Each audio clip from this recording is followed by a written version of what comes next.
Hatfield Jr., a man at the start of the war who was 65. He led his family in a small company. And Cornelious very much was into the action. He was a very wealthy man. His family had been there since the beginning of the colony. Yeah, he was an ornery bastard. Elizabethtown settled in 1665. It was a bustling port and the first capital of New Jersey. Deepwater port as a gateway to the continental United States, as there was no Erie Canal. It was a transit hub. It was a transit hub with stagecoaches and ferries, lots of whaling, lots of agriculture. As the war dragged on, entering its fifth year, the British would try to break the stalemate by focusing on the South, where they thought they had a larger Loyalist base than they actually had. That didn't stop aggression in the North, but after 78, 79, going into 80, it was lots of raids. This would set up the last attempt by the British to invade New Jersey and control it. This is January 25th of 1780. About 6 months later, a huge victory at the Battle of Springfield. In fact, a huge overall strategic victory in defense of the state, of the country, expelling the invading British forces. It's the 1760s, Elizabethtown, New Jersey. A man of lineage from the founding family of the East Jersey colony is continued his family's prosperity, attaining much land in the colony, owning vast amounts of land in Elizabethtown tract, running the city's largest orchard and cider mill in what's today's Linden, New Jersey. Hey, that's where I'm from. Cornelious Hatfield Jr. liked the status quo. Tensions in the colonies were rising. Then at the age of 65, boom, American Revolution. He didn't like that. It wasn't good for business. Cornelius, at advanced age, picks up his expensive rifle and sword and fights for the king. He quickly made a name for himself by rooting out many of his patriot neighbors. He carried out several raids and men in the middle of the night. On the battlefield, he seemed to have a knack for butchering his enemies and was lordly killed more men than any other British officer, regular or provincial, during the conflict.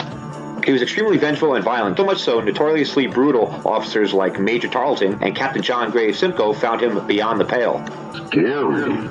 He even was implicated in a cold-blooded murder of a business competitor, Mr. Ball. For the British forces, they left for New York. Captain Hatfield's lands and possessions were seized. He was the first man to throw a torch to burn the Presbyterian church down in Elizabeth in 1780. You know, the one where his father served as the alderman for 40 years? A surviving random chronicle diary found from the time includes a thought about Hatfield and describes him as most horrifyingly malicious, being Linden's first psychopath and all.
The Flames of Elizabethtown, a night of Loyalist fury.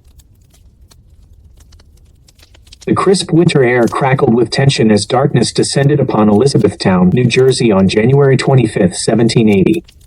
Unbeknownst to the townsfolk, a storm of Loyalist aggression was brewing, led by the infamous Captain Cornelious Hatfield, Jr., a man whose name would forever be etched in the fiery history of this small settlement.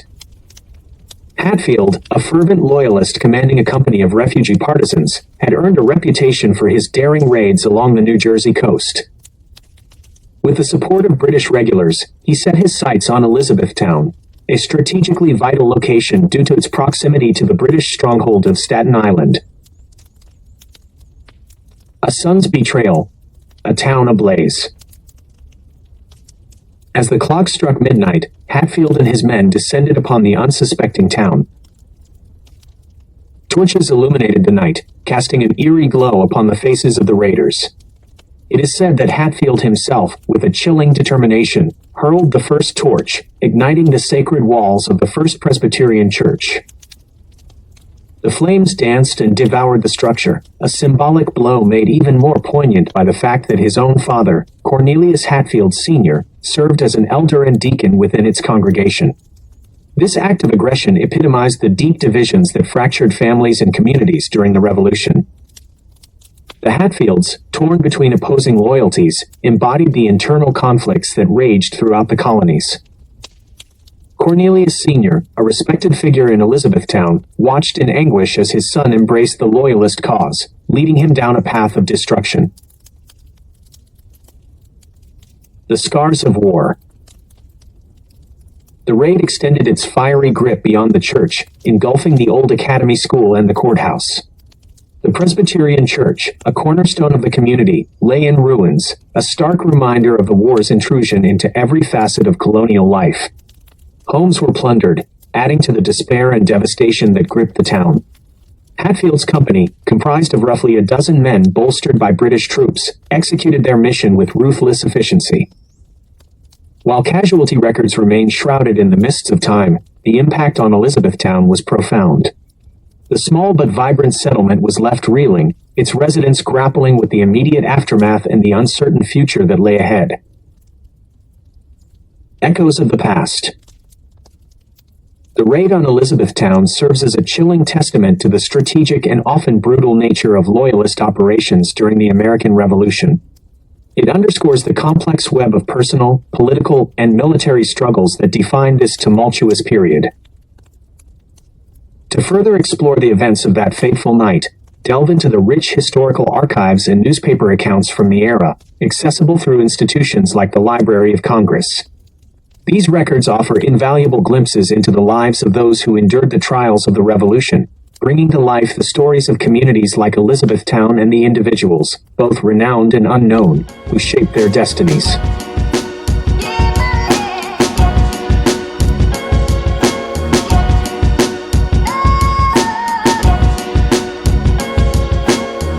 Dando vida a las historias de comunidades como Elizabethtown y a las personas, tanto famosas como desconocidas, que dieron forma a su destino.